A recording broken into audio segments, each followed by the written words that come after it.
Hi Abraham, you did a nice job with your series. While it's not required that your concept be immediately obvious from looking at the images, certainly when you see the images fit together and you know exactly what the photographer was going for, I think that there's a certain strength there.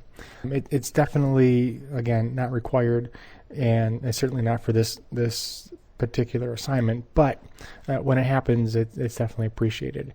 And looking through your pictures, it was very clear that you were capturing your colleagues in various times of studying. You wrote that one of the most difficult aspects of your assignment was that you felt a little awkward being sneaky about it. And again, you even wondered if it was legal to take pictures of people without their consent. And again, that's perfectly fine. But it can absolutely be awkward. Looking through, all of your images were very well exposed, especially the ones where you got a little bit of natural sunlight in there. This image in particular, you've got beautiful exposure. We've got beautiful colors. Anytime that and I saw that you were using a digital SLR camera, anytime that you're shooting with a camera like that in natural light, then you can almost guarantee you're going to get a good exposure, as so long as you've got a relatively straightforward subject like this. Next one here, artificial light. So you can see the difference in lighting. So this is pretty neutral. It's got a little bit of warm tones. This one's very clearly all about the fluorescent lighting. And you know, it's okay. I mean, it's really telling about the location. It is something that you can change if you wanted it to be a little bit more neutral. And really the easiest way to do that is with the Camera Raw filter. Now, if this had been a raw photograph, then there would have been a fluorescent light auto setting, or there would have been a fluorescent light setting. But even just switching it over to auto, and you can see all of a sudden it looks very clean in white, it makes a big difference. The other thing that I would suggest that you might want to do here is, maybe saturate it a little bit more. Move up the vibrance, especially because if you do vibrance, you get saturation without really affecting skin tones, and so that's a good thing. And I apologize, my computer gets a little crazy when I use some of these filters as I'm recording. The other thing that I think you might consider for some of these images is a little bit of cropping.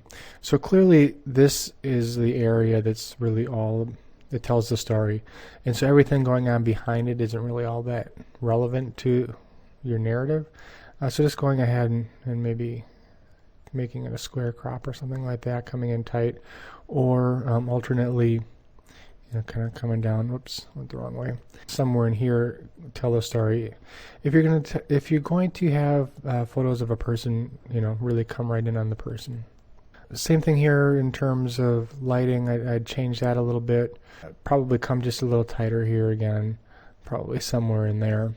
Same thing here. Bring it in. Now, see, this is a little bit different situation. So obviously this is mainly about this person, and so I think you could give good arguments for going like this and having a square crop, but including some of these people in the background, that's kind of interesting too.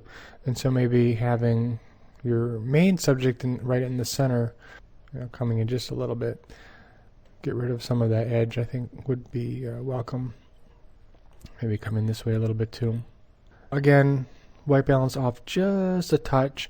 For this one, I actually like your framing pretty well.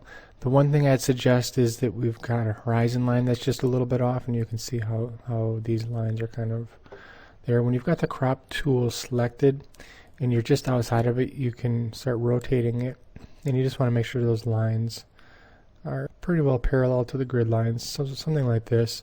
Probably will back it up a little bit so we don't cut off this person in the background.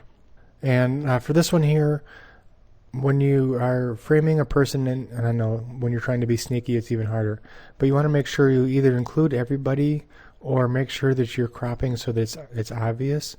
So here we've got all this extra space at the end of his feet that really isn't an important part of the picture. So it would have been easy enough just to change your framing just a little bit to include the rest of his shoulder. Alternately, if you're going to crop something off, come in pretty tight so that it makes it much more obvious that that's what your intent was. But if you're going to do that, then I would say you probably also want to come in this way a little bit and balance it out somewhere in there.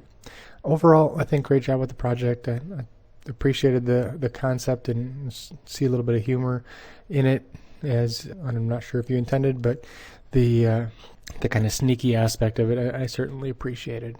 Let me know if you have any questions. Overall, again, nice job.